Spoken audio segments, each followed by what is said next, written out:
இந்த வீடியோவில் வில்லிவாக்கம் வாலியம்மன் கோவில் தீமிதி திருவிழா பற்றி தான் பார்க்க போகிறோம். இந்த கோவில் வந்து எங்கள் வீட்டு பக்கத்துலேயே இருக்கிற கோவில். நான் சின்ன வயசுலேருந்து போன கோவில் வில்லிவாக்கம் வாலியம்மன் கோவில்.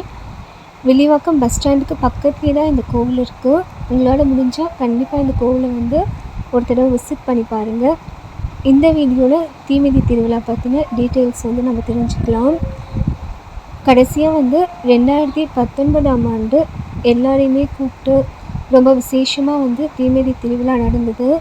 கடந்த 5 வருஷமாக கொரோனா, அதுக்கப்புறம் கும்பாபிஷேக பணி, இந்த காரணத்தினால கோவில் இருக்கிறவங்களே வந்து கோவிலுக்குள்ளேயே சின்னதாக வந்து தீமிதி திருவிழா நடத்திட்டாங்க.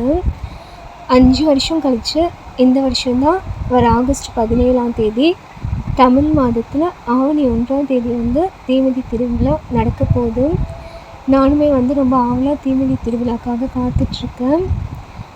உங்களுக்கு பார்த்தாலே தெரியும் எவ்வளோ கூட்டம், எவ்வளோ கடைங்க, எவ்வளோ லைட்ஸ். வில்லிவாக்கமே வந்து ஜெகஜோதியாக இருக்குது.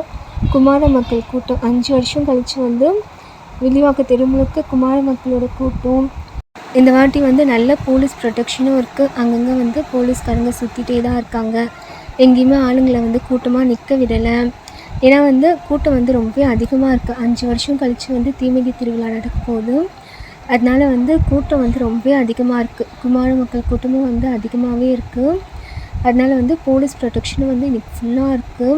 இன்றைக்கி மட்டும் இல்லை, வர சண்டே வரைக்குமே வந்து போலீஸ் ப்ரொடெக்ஷன் வந்து ஃபுல்லாகவே இருக்கும். இங்கேருந்து பார்த்தா கூட உங்களுக்கு தெரியும் கோவில் வந்து எவ்வளோ கூட்டமாக இருக்குன்னு. பொங்கல் வைக்கிறவங்களும் வந்து ஒரு சைடு வந்து பொங்கல் வச்சுட்டே தான் இருக்காங்க. தீமிதி திருவிழாக்காக வில்லிவாக்கமே ஆவலாக காத்துட்ருக்கு. நானும் காத்துட்ருக்கேன்.